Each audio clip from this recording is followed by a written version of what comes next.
Okay, I want to preface this whole video by essentially saying that when I get to the point, it's basically going to be good news. I'm not trying to build up drama or suspense or anything like that. It's just I'm not working off of any kind of script, because I never really do. I don't really have anything pre-planned.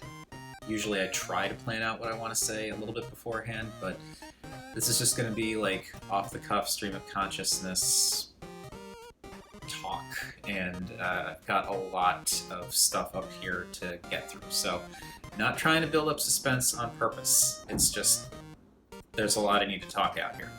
This is going to be all the more annoying because a ton of planes are flying over our apartment right now.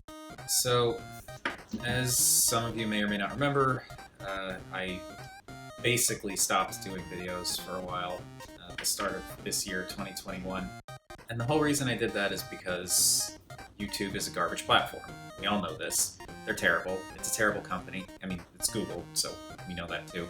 And I just got really tired of their nonsense and of it always being something. I still stand by that. It is still a garbage platform run by a garbage company, and they are always doing things that make it harder for small channels and channels run by people who aren't weirdo conspiracy theorists, straight white guys who like to scream about feminism in Star Wars. That's just, it's frustrating, you know? It's like, what's the point? But I do miss making videos. I've been kind of grappling with the idea of maybe doing videos again, just because I like doing it, you know? Like trying to not let my contempt for YouTube as a platform and Google as a company keep me from doing something that I really like. I think what finally kind of nudged me a little bit further is a brief discussion on Discord, actually, about a couple of weeks ago, well, a week and a half ago, let's say, when I posted my April Fool's video, which personally I think is really funny if you know the context. Like, if you're not familiar with what a Rickroll is or what a limerick is, then okay, maybe not, but I don't know, I thought it was clever. But, you know, this was something that I ran by folks on the Discord first, because I was like, I don't know if I want to post a video because it might give people false hope, and I don't want to toy with people's emotions like that. I like when I do April Fool's jokes, I want them to be, you know, harmless. I don't like doing pranks that are harmful in any way. Everyone was just like, yeah, do it, it'll be funny. And so I did it and posted the video, and we were talking about it a little bit, and I'm pretty sure it was a user by the name of Noir Pumrita. I hope I'm saying that right. They had said, I'm paraphrasing here, but they had said something to the effect of, it's just nice to see that you posted a new video. And that comment really kind of stuck with me. It made me realize, okay, this is probably going to sound weird, but again, I said this is going to be like a stream of consciousness thing. I, for a very long time, still have, really, not a lot of self-confidence with certain respects. There are certain things I feel very confident in myself with. There are others that I don't so much. And this, I guess I just don't have any real self-confidence in it. It's not that I feel like, oh, what I'm doing is terrible and nobody wants to see it and that kind of thing, because clearly people do, otherwise my videos wouldn't get any views at all, and I wouldn't have over 2,000 subscribers now, which is wild. But the stumbling block for me is the idea that people enjoy this stuff and actually possibly look forward to it. It's just a concept that this entire time I never even considered. There are plenty of YouTube channels that I subscribe to that I get excited when I see they post new stuff, but it never once occurred to me that this channel could be like that for someone else. And I'm by no means implying that every single person subscribed to this channel has that opinion of it. I'm sure they don't. But just the fact that realistically speaking, there probably are at least a few people who subscribe to this channel who do look forward to a new video when it gets posted. It's just like, it's hard for me to accept, but I guess in a good way, if that makes any sense. That revelation, I guess you could call it, made me decide that I probably should go back to making videos. As hard as it might be for my brain to accept, there are at least a few people who genuinely like what I do. And I feel like if the stuff that I do, regardless of how I feel about YouTube and all that, if the stuff that I do can make even one person a little bit happier for a brief period of time, then I think it's worth it. And I should just, I should just go back to doing it. This does not mean that it's going to be like it was. I think it'd be misleading, I guess. Unintentionally misleading. It would be, yeah, we'll go with that. It'll be unintentionally misleading if I were to say, I'm definitely going to do this, or I promise I'm going to do that, because that's just me being idealistic, and that's not probably how it's going to happen. I'm not going to promise any kind of set video schedule.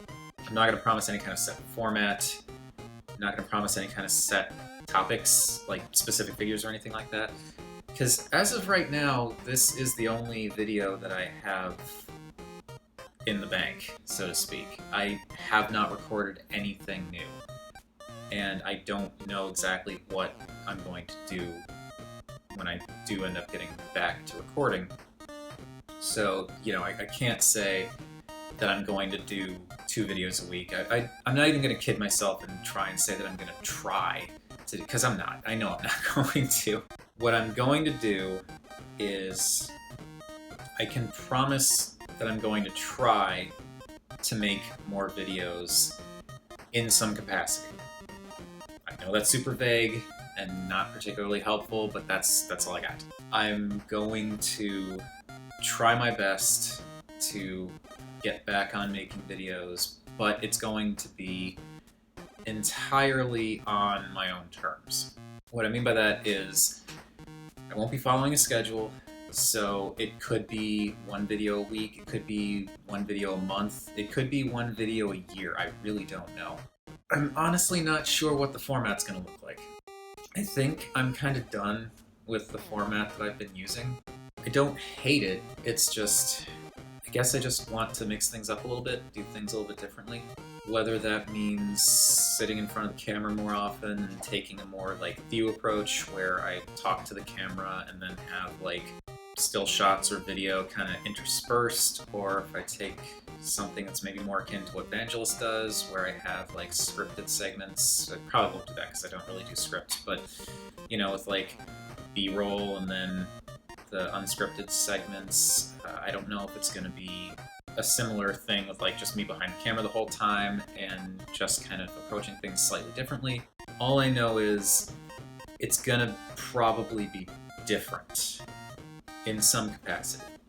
You may have noticed when towards the end of 2020, the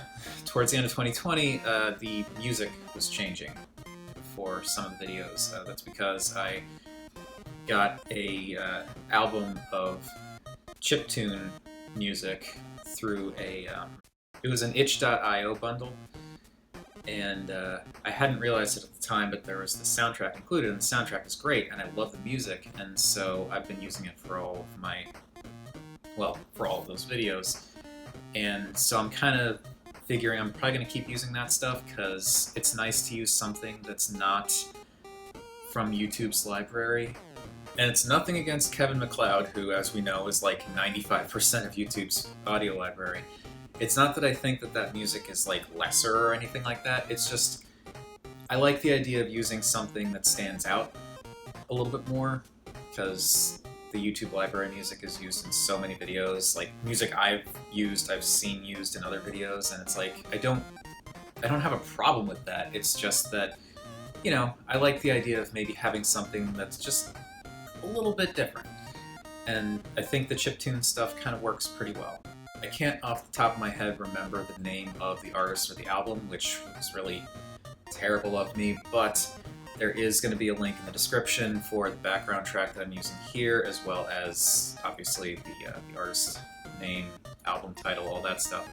I can't say for certain when the next proper video will be going up, because as I said, as of right now, I don't have anything recorded. I don't even know specifically what I'm going to do a video on. I have a few different ideas, I just don't know for sure what it's going to be. That's also why I pulled out this guy, because I figured last time I made this whole to-do and ceremony about transforming Spartan into his robot mode because he was no longer going to be the duck tank. And, well, now let's make a ceremony of turning him back into the duck tank. And I will say, while I don't know what the format is going to be like going forward, I am almost positive that the duck tank isn't going anywhere. Because as goofy as this thing is, I still love doing it. Both because I just think it's kind of become a sort of unofficial channel mascot, and because I can still imagine it really pissing off some people who take things way too seriously.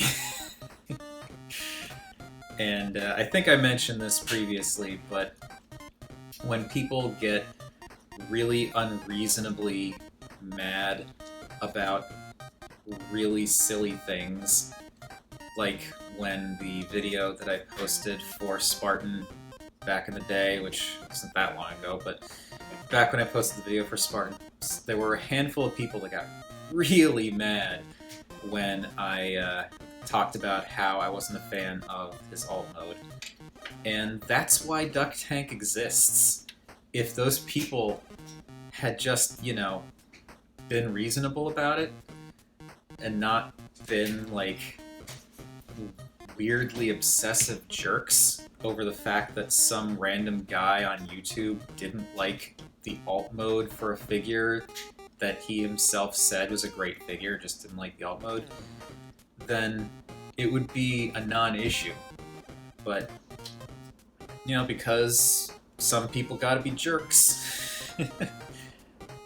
That's, you know, that's just how I am. When someone pushes me a certain way, I, rather than letting the baby/bully have their way, I prefer to intentionally needle them. And, you know, I would consider that probably a character flaw of mine, but it is what it is. You know, you push me a certain way, and I'm going to double down and push back, because that's just how I am. And so that is why we have the duck tank, and that is why we're going to keep having the duck tank.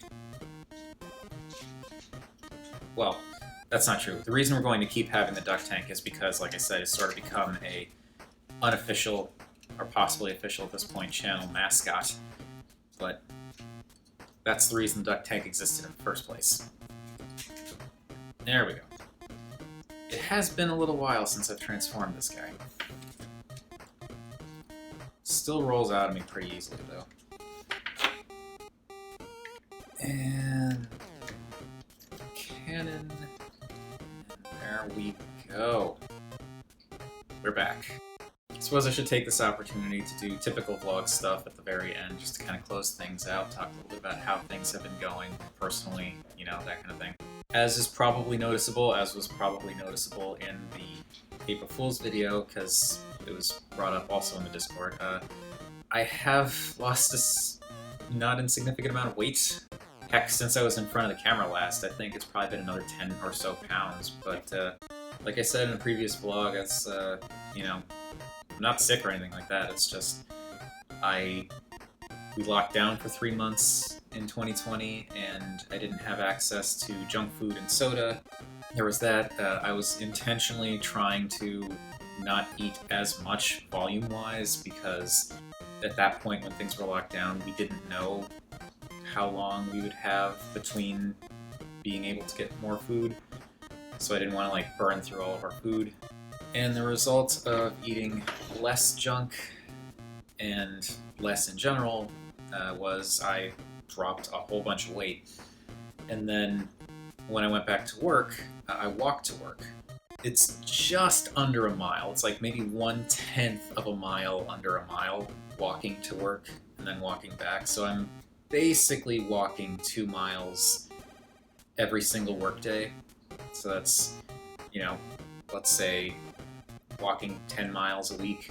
The improved diet, reduced diet, and walking 10 miles a week resulted in more weight loss. And ever since, I've just kind of kept that up. All I know is I've gotten used to not eating as much, so the drive to eat more and snack more isn't there as much, so I think that's probably why I've lost even more weight.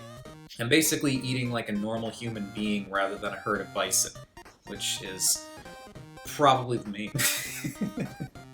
and that's probably the main factor, you know, that and the walking. So yeah, I'm not sick, just not eating as much food and eating better food when I am eating. Still eating junky stuff every now and then, but like it's actually every now and then and not all the time. Both Diana and I have been fully vaccinated. I got my second shot about a week ago as of this recording, so I've still got another week or so for the full effects to kick in, but Diana's been good for a while now. My parents are good. Her parents just finished up their second doses a few days ago. Can't say I've been super enthusiastic about being back at work. That's a can of worms that I don't really want to get into right now, but suffice it to say, I have been fairly displeased with the situation, having to go back to work and all this, and have started looking for a way out. So we'll see what happens there. I've been looking for a way out of the job. Actually, now that I'm thinking about it, with all of that happening, there have been a couple of other things that have, well, one big-ish thing that's changed, as well as another thing I've been thinking of doing. I am considering starting a Patreon, and it's something that I was initially planning on holding off until I got like around 5,000 subscribers, but I don't know. My big thing with Patreon is, like, I don't begrudge other channels that have as many or fewer subscribers than I do who have Patreons. I don't think there's, like, a magic number that's right for Patreon. I just personally feel weird about it. I don't know. It's been a tough thing, but I've been considering starting a Patreon, and since I don't feel like I have anything special that I can offer anyone, I was thinking I would just do, like, a $1 tier, and that'd be it. Like, across the board, the only thing available is $1. I don't know that it would necessarily result in early video access, because I don't have a schedule I'm working off of or anything like that. I don't know that it would lead to any kind of... I guess maybe you could do, like, Patreon poll stuff or something like that. Not that I don't buy enough stuff to to do a poll, really. I suppose I could just take a look at what I have and be like, well, here's your choices. But that's the thing I've been considering. As for something that actually exists, I recently opened up my own Etsy shop, which is weird, but I took inspiration from Diana, who's had her own Etsy shop for quite some time, and I'll try to remember to include a link in the description for that, because she does fantastic stuff. You've seen a lot of her paintings on the wall during my most recent videos from the end of last year. But yeah, she does great stuff, and I took inspiration from her and decided to try opening up my own shop for some of the designs that I've done in the past. I realize as I'm saying this, it would probably make more sense if I was wearing a shirt that had one of my designs on it, so give me a second. I like Persona 4. Getting back to what I said before, I took inspiration from Diana's Etsy shop and decided, got some tax money coming back. So maybe not tax money, let's go with money that was owed to the people of this country for several months that was basically being held hostage by a turtle-faced moron. Anyway, got some of that money in and used some of it to buy products to put in an Etsy shop, because the thing with Etsy is it's not print on demand, you have to actually have the product in hand. So I got picked a few designs, got some stickers and postcards made, and yeah, that's a thing that I've started. And hopefully, it does well enough over time that I can start expanding with more designs and more types of product. But for the time being, I'm just kind of going with like the basic stuff that I've got now because it costs money to stock the shop, and I don't want to spend like $200 buying more stickers when I still have all these other stickers that I haven't sold yet. So we'll see how that goes, but that's another thing that I've started. The only other thing to mention, I guess, is Monster Hunter Rise came out recently, and I have been playing a lot of that. It's a series that I always love coming back to, and Rise has been amazing. I love the wire bug system. Kind of feel like it's something that should have been in all of the other games. It's going to make it really difficult to go back to World and Generations. I feel like I'll still be able to, but that mobility is just so great. Oh, also, for anyone who plays who might be curious, I main the Charge Blade. Once the Charge Blade came into existence, that's pretty much been my solo focus this entire time. There's just something about the ability to switch between a sort of more faster-ish, versatile sword and shield combo, which isn't as versatile or as fast as the regular sword and shield, but still gives you that option. And then also being able to change it up into a large, heavy-hitting axe weapon is just great. I currently don't have the Nintendo Online thing. My subscription ran out a couple of weeks ago. Can't play online currently, but I've been seriously considering renewing the subscription so that I can play Monster Hunter Online, because there are a lot of people from the Unwinnable crew that I want to play with, and there are some folks in Discord who just got Monster Hunter, and I think it'd be great if we could like get a group together and go after stuff. So maybe I'll do that soon, I don't know. Last quick thing to go over, I've started building Gundam model kits, which you might be able to see behind me here. Like here, and then the shelf down here. It's been kind of a natural progression of my enjoyment of customizing things, where, I've got figures that I still like to customize, and here it's like a kit where I can get a figure, basically a robot figure that I build and detail myself as I'm building it, so it's kind of like, yeah, don't know why it took me so long to consider Gundam model kits. It's been a lot of fun. I've got a backlog that the camera's currently straddling on the tripod right now. It's about, let's see, 4, 5, 7 unbuilt kits, and I've got like 3 more in the mail currently, so that's going to be fun. And I know it's not a huge backlog compared to people who've been doing this for a while, but we have a tiny apartment, so having a pile of boxes of any size just sitting somewhere is kind of annoying. I'm not going to be making videos on them, and if I do, it's going to be like just mentioning them in passing, because this is a thing that I want to be just for me. It's a hobby, I want to keep it that way. I don't want to turn another hobby into a form of work. Which isn't to say that I don't appreciate or enjoy making videos on these things, but it's nice to have something that's just for me. But yeah, that's basically everything that's been going on. Hope you all have been doing okay, considering, and hope you're all continuing to stay safe out there. I look forward to being back-ish semi-regularly, and yeah, I guess we'll see what happens.